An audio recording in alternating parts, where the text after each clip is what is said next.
Okay, so last week I talked about smaller women and the particular issues that they face. And on this week's podcast episode, I want to talk about larger women, the total opposite of that.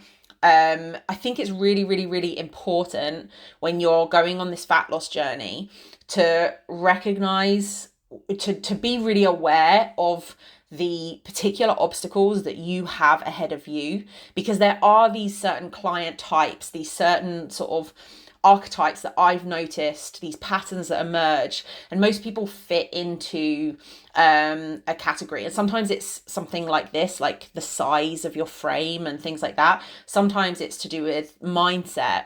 But it's really, really helpful for people to understand what particular set of obstacles they have in front of them, but also what leverage they have and how they can make fat loss easier for them, because it can be very different from individual to individual. So in this podcast episode, I'm talking about bigger women. And when I say bigger, I mostly mean sort of taller women, say 5'7" and up, a wider frame, and possibly that weigh more as well. If you are 5'7" and a bigger frame, you're gonna weigh more than the average woman. Just as your baseline. So you're gonna be sort of 65, 70 kilos and up, even when you're at your slimmest.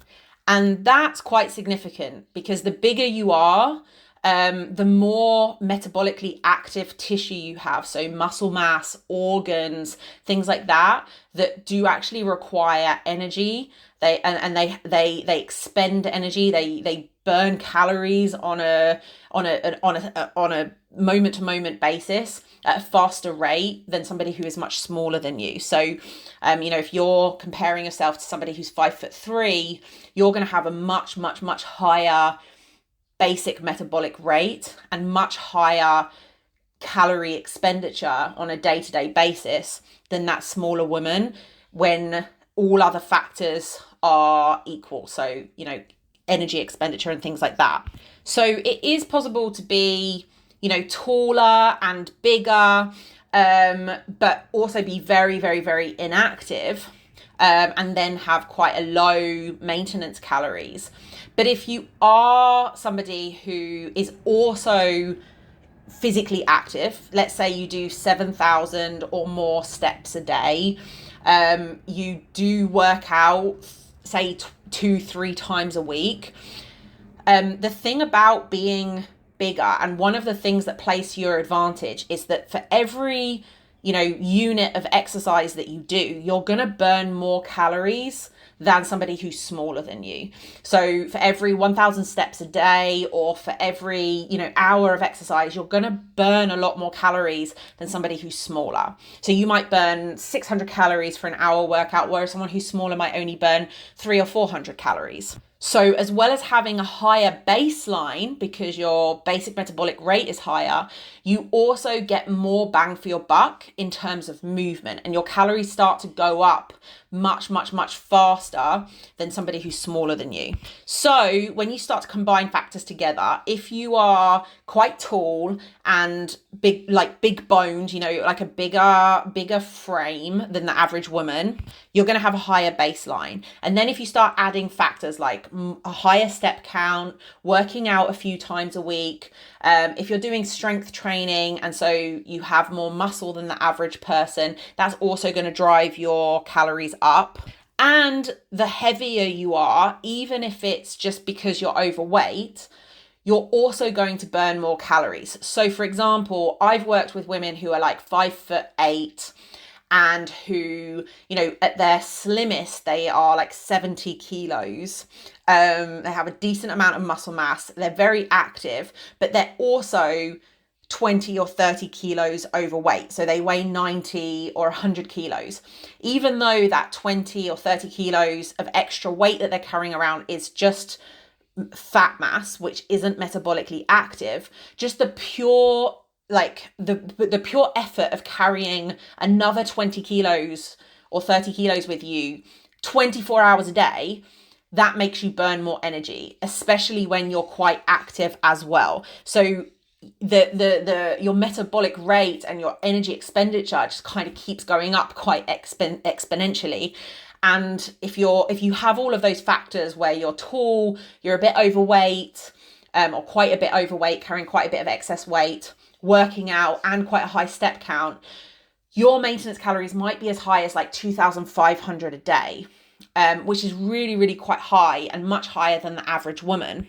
On the lower end of that, if you're someone like, say, like me, where I'm a little bit above average, I'm like 5'6", I'm a bit of a bigger frame than the average woman. I've got more muscle mass than the average woman because I do a lot of strength training.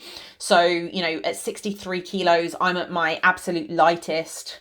I'm like 20% body fat, and working out like 3-4 times a week.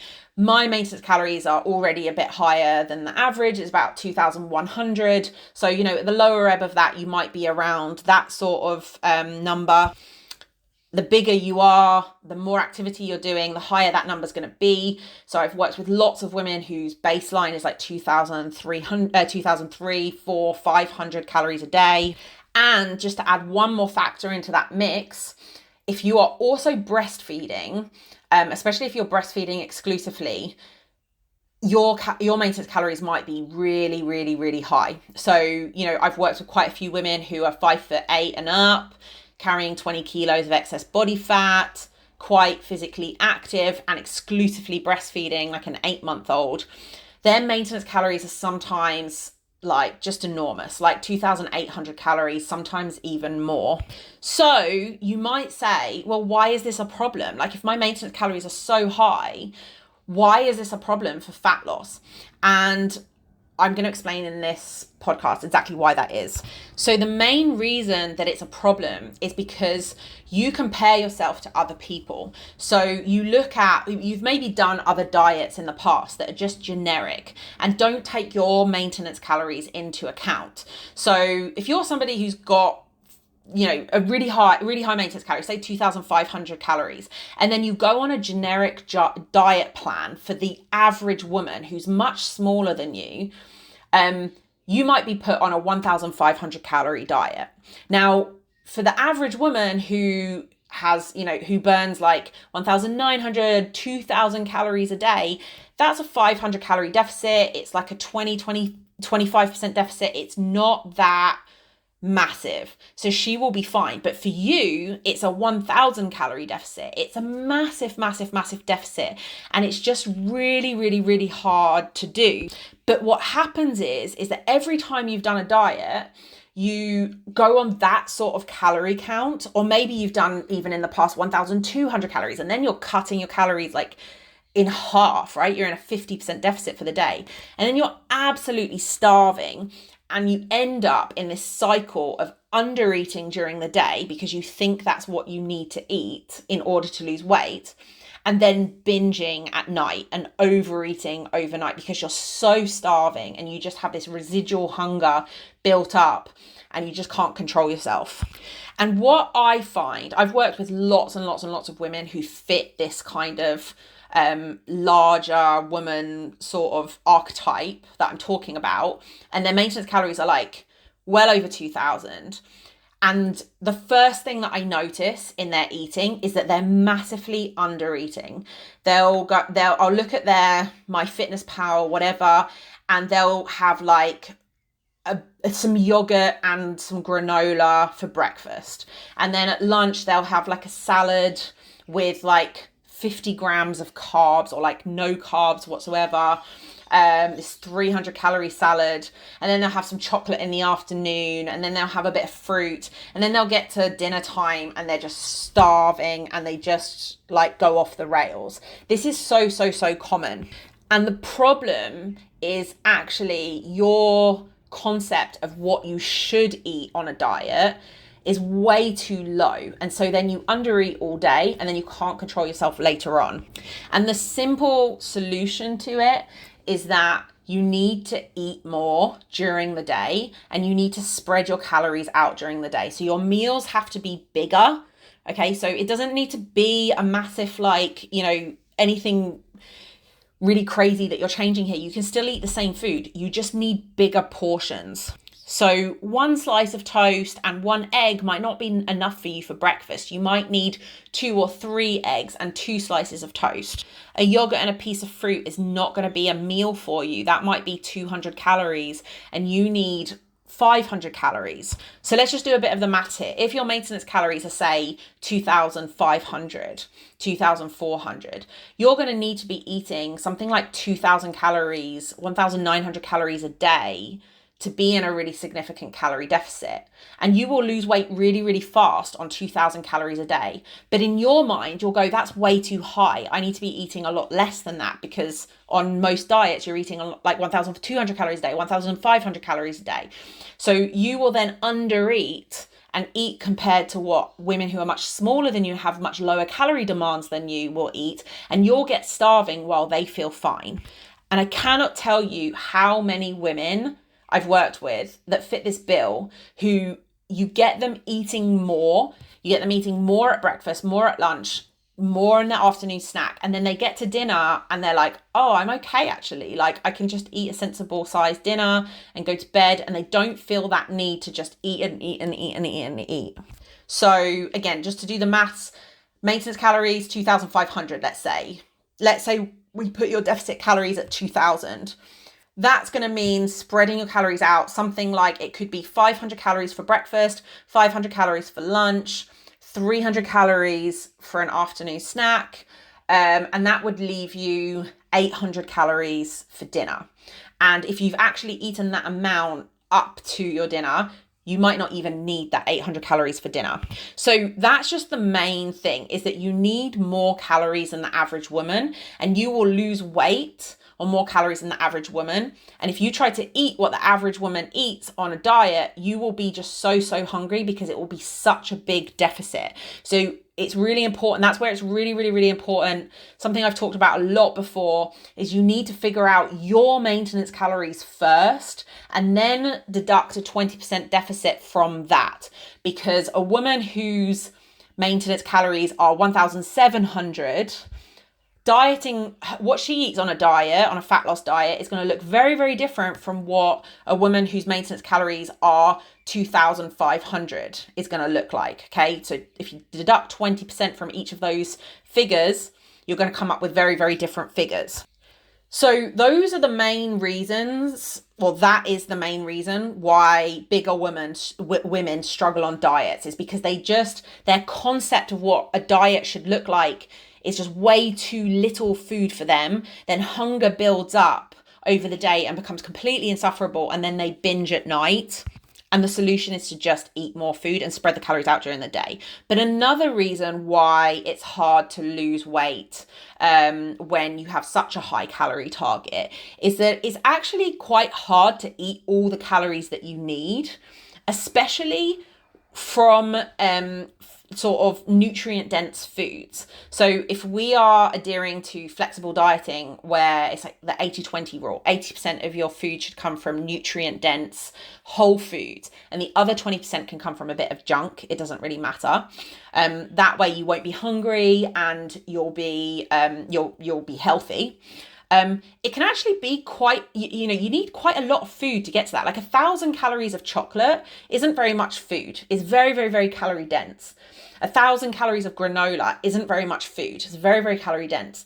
But 1,000 calories of egg and rice and vegetables and a little bit of oil and chicken and things like that, those sorts of whole foods, lentils, like, it's quite a lot of food, and the volume of food that you have to eat is quite a lot. And to sort of stay on top, a lot of women find it quite hard, especially when they're used to under eating during the day, just grabbing a coffee, then nibbling at something, then having some nuts, then having some dried fruit. Like, that can feel quite easy to do, but actually stopping to eat the amounts of food that you need can be quite difficult when you have a very high calorie target. And I find this is true in particular. The higher your calorie target is, the harder it is to sort of get so much food. You kind of get fed up of eating. It's kind of almost like, it sounds like a problem that sounds great to have, but it can be a full-time job, especially if you're on top of being larger and having a higher calorie target, if you're also breastfeeding exclusively on top of that, I find women in that group often find it really, really hard to eat as much food as they need to from nutrient dense foods. In order to, be eating a sensible amount of food and not be starving hungry. So then what tends to happen is, instead of having those nutrient dense filling foods and having a large volume of them, you kind of get fed up of eating, and then you resort to eating very highly palatable foods. Things like chocolate, things like ice cream, things like chips or crisps. And when you do end up eating these sorts of foods, you can very easily feel like, oh, I'm not eating very much. I'm just having a bit of chocolate. I'm just having some crisps. But when you actually look at the calories you've consumed, you've just consumed 1,200 calories in one sitting, because these foods aren't filling. So it's kind of this catch-22 where you reach for those foods because they're not so filling. And then you end up consuming far more calories that you need without feeling full, but you have in your head, oh, it's okay, I haven't eaten that much, I just had a few crisps. And the way out of this cycle is, again, to prioritize the very filling foods, and filling and nutritious foods, and then to have a little bit of junk sprinkled in afterwards or on top. Another way I see this manifest is, I'll see things like, I'll go into someone's MyFitnessPal and they'll sort of have, let's say, 150 grams of chicken, let's say for dinner, a whole bunch of vegetables, a teaspoon of oil, and 50 grams of rice. And they won't understand why they're still hungry. And it's because, again, that concept of what a diet should look like and what a meal should look like when I'm on a diet, that gets in the way. So what you actually need, if your budget is that high, is 200 grams of rice for dinner, maybe 150, right? But it's certainly not 50 grams, right? 50 grams of rice is a miserable portion, and it's just not enough, and you're going to feel hungry afterwards. Again, if you are 5 foot tall and not very active, 50 grams of rice might be the right portion size for you. But if you are 5'9", weigh 75 kilos, are very active, you are going to be starving hungry eating 50 grams of rice as part of your meal. You're going to need a much bigger portion than that. And to add to that, a lot of women feel like they need to eat lower carbs. And if you are if you are a bigger woman and you've got a bigger calorie budget, and if you're more active, you are not going to do well with low carbs. So again, just making sure that portion size is the right size for you and is bigger is going to make you feel fuller. It's very counterintuitive, because then you feel fuller, you feel more satisfied, and you don't feel the need to overeat afterwards, and you're within your calorie budget, but higher than what you thought you needed to do, but less than what you really need to do. Whereas if you had just had 50 grams of rice, you're on a much lower calorie target, which in theory would lead to weight loss. But if you can't maintain it because you're starving hungry and thinking about food all the time, then you're going to end up overeating at some point, and then it's going to backfire. So that's really the moral of the story: cutting your calories too low and then it backfiring because you're so hungry you can't control yourself, and then you end up overeating. So the solution is to simply increase your calorie intake. Again, you want to work backwards from what your maintenance calories are. So you want to figure out what your maintenance calories are and then figure out a 20% deficit from there. It's going to be slightly different from woman to woman.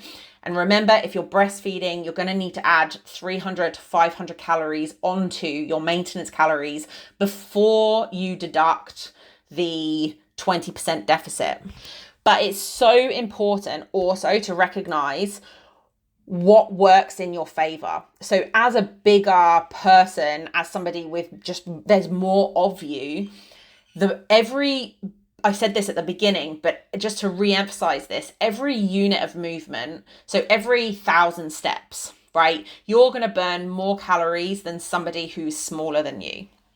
So just getting your steps up can be such a massive, can just completely change your calorie intake. And I've had a number of women who are trying to get down from like 100 kilos, so they're carrying 20-30 kilos of excess body fat, but they are quite tall, they're breastfeeding, other things going on, and we sometimes not breastfeeding, but just by getting them to go on walks, just like we often use the mantra track and move, like track your 2,000 calories a day and just move as much as you can. Just try and get your step count up. And even without doing any formal exercise and without doing any strength training, we can lose enormous amounts of weight just doing that, just by eating enough, getting your calories to like a sensible amount, getting in a really decent deficit. If you are quite overweight, you'll often be able to, and if your calorie targets are very, very, very high, you often will be able to tolerate a much higher deficit. And then by moving as much as possible, because you will burn more calories when you move than somebody who's smaller than you.